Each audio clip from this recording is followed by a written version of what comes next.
Hello, dear listeners. I hope you are doing well today. Before we begin, I want you to think about someone you never completely forgot, someone you loved, someone who became a memory. Maybe years passed, maybe your life changed, maybe you told yourself you had moved on, but some people never truly leave our hearts. Today's story is about a woman who thought her first love was gone forever. She was wrong. My name is Anna, and 15 years ago, the boy I loved disappeared from my life. I never saw him again. At least, that is what I believed. I was 17 when I met Ethan. He was not the smartest boy in school, not the most popular either. He was quiet, kind, and always smiling. The kind of smile that made difficult days feel a little easier. We became friends first, then best friends, and before I understood what was happening, I was in love with him. For 2 years, we were together. We shared dreams. We talked about the future. We promised we would never leave each other. Young people make promises like that. They believe nothing can break them. Then, one afternoon, everything changed. Ethan stopped answering my calls, stopped answering my messages, stopped coming to the places we always met. At first, I thought he was busy. Then I thought he was angry. Then I became afraid. 1 week passed, then another, then another. No explanation, nothing. It felt like he had vanished. One evening, I went to his house. His family was gone. The house was empty. The windows were dark. No note, no goodbye, no answers. Only silence. That was the last day I saw Ethan, or so I thought. Years passed. Life moved forward. I finished college, started working, built a new life. People told me to forget him. Eventually, I stopped talking about him. But I never stopped wondering, what happened? Why did he leave? Why didn't he say goodbye? Then yesterday, 15 years later, someone knocked on my door. I opened it and my heart stopped. Because standing in front of me was Ethan. Older, tired, holding a suitcase, looking at me as if 15 years had been 15 minutes. Then he spoke. 6 words. Words that changed everything. Anna, I need to tell you the truth. To be continued. Anna, I need to tell you the truth. For a moment, neither of us moved. Neither of us spoke. I simply stood there, looking at the man I had once loved more than anyone. 15 years. 15 years of questions. 15 years of silence. And now, he was standing at my door. Ethan? My voice barely worked. Why are you here? He lowered his eyes, the same way he used to when something was bothering him. Can I come in? Every part of me wanted to say no. Every part of me wanted answers. After a long moment, I stepped aside. He walked inside, slowly, nervously, like a stranger entering someone else's home, which, in many ways, he was. We sat across from each other. The room felt smaller than usual. The silence felt louder. Finally, I looked at him. Start talking. His hands trembled. Then he took a deep breath. The day I disappeared, he stopped, looked away, then tried again. The day I disappeared wasn't my choice. I frowned. What does that mean? Ethan swallowed hard. My father owed a lot of money. The room became quiet, very quiet. He borrowed money from dangerous people. I stared at him, trying to understand, trying to rebuild 15 years of missing pieces. Then Ethan said something that chilled me. For a moment, we both sat there, trying to understand, trying to rebuild 15 years of missing pieces. Then Ethan whispered something that chilled me. Someone made sure we never found each other. My heart started beating faster. What do you mean? He reached into a suitcase, carefully, slowly, then pulled out an old box, a small wooden box, worn by time. Inside were letters, dozens of them. My name was written on every envelope. Anna Parker. My hands started shaking. They were all for you. I picked one up, then another, then another. Every single letter had been returned unopened. I felt sick. 15 years. 15 years believing he had abandoned me, while he spent 15 years believing I had abandoned him. Tears filled my eyes. I could barely breathe. Then I noticed something strange, very strange. Every envelope had the same handwriting on the return label. Not mine, not Ethan's, someone else's. Someone who intercepted every letter. My mind raced. Who would do that? Why? Then Ethan spoke again. His voice was quiet, almost broken. I spent years trying to forget you. I failed. I got engaged once. The words hit me like a punch. I looked away. He continued. It didn't work. I couldn't stop comparing everyone to you. The room fell silent again. Neither of us knew what to say, because the truth was becoming more painful with every minute.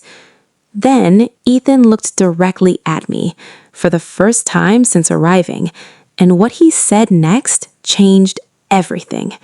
Deep breath. Anna, I finally found out who kept us apart. My heart stopped because I already knew the answer was going to hurt very badly. Then Ethan slowly opened his wallet and showed me an old photograph, a photograph of someone I trusted, someone I loved, someone who had been part of my life for years. The moment I saw the picture, my blood ran cold.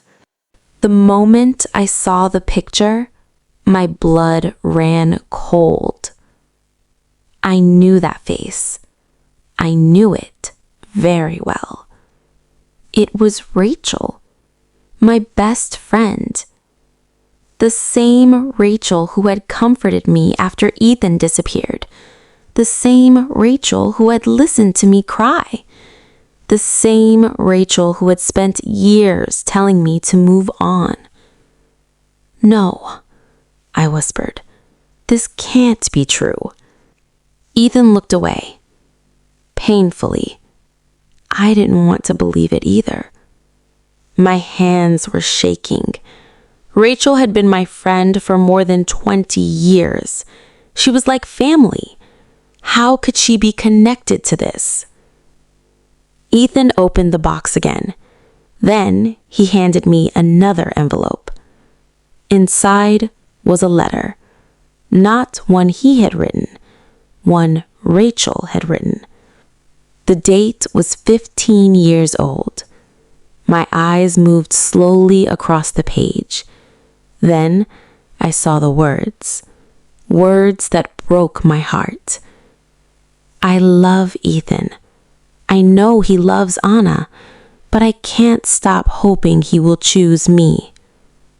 The room disappeared around me. I could barely breathe. Rachel had loved Ethan all those years ago, and when Ethan's family suddenly left town, she saw an opportunity. She intercepted letters, messages, anything that could reconnect us. One lie became another, then another, then another, until 15 years had passed. I lowered the letter. Tears filled my eyes. Not because Ethan had left, not because of lost years, because someone I trusted had stolen those years from both of us. For several minutes, neither Ethan nor I spoke. There was nothing left to say. The truth was sitting between us, heavy, painful, impossible to change. Then Ethan quietly asked, "What happens now?" I looked at him, really looked at him. The boy I once loved was gone. Life had changed us. Time had changed us. We were no longer 17. I don't know. And that was the truth. I truly didn't know. The next day, I met Rachel, alone, at a small coffee shop. She smiled when she saw me, a normal smile, a friendly smile, but everything felt different now. I placed the old letter on the table and watched her face. The color disappeared immediately. For the first time in 20 years, Rachel had no words, no excuses, nothing. Tears filled her eyes. "I'm sorry." I said nothing. She began crying. "I was young. I was selfish. I loved him. I thought if enough time passed, you both would move on." Her voice cracked. But then it became too late. I didn't know how to tell the truth. I stared at her. Part of me was angry, very angry. But another part of me saw something else. Regret. Real regret. The kind that follows someone for years. Finally, I asked one question. "Did it make you happy?" She slowly shook her head. "No. Not once, not ever." And somehow, that answer told me everything.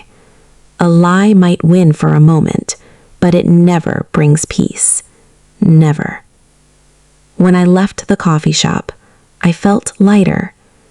Not because everything was fixed, because it wasn't. 15 years could never come back. But I was finally free from the questions, free from the mystery, free from wondering why.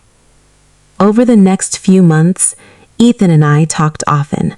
We shared memories, old stories, old dreams, and sometimes old pain. People often expect stories like this to end with a wedding, a grand reunion, a perfect romance. But life is rarely that simple. One evening, Ethan and I sat by a lake, watching the sunset, quietly, comfortably, like two old friends. Then he smiled. "Do you ever wish things had been different?" I thought about it for a long time. Then I nodded. "Sometimes." He laughed softly. "Me too." But neither of us tried to turn back time. Neither of us chased the life we had lost, because we understood something important. The past can explain you, but it cannot become your future. A year later, Ethan moved to another city for work. This time, there were no secrets, no lies, no unanswered questions. We stayed friends, good friends, and strangely, that was enough. Today, when I think about my first love, I don't think about heartbreak. I don't think about loss. I think about lessons, about forgiveness, about letting go, and about the people we become because of the things we survive. My name is Anna, and 15 years after losing my first love, I finally learned the truth. And when I did, I found something even more valuable than love. Peace.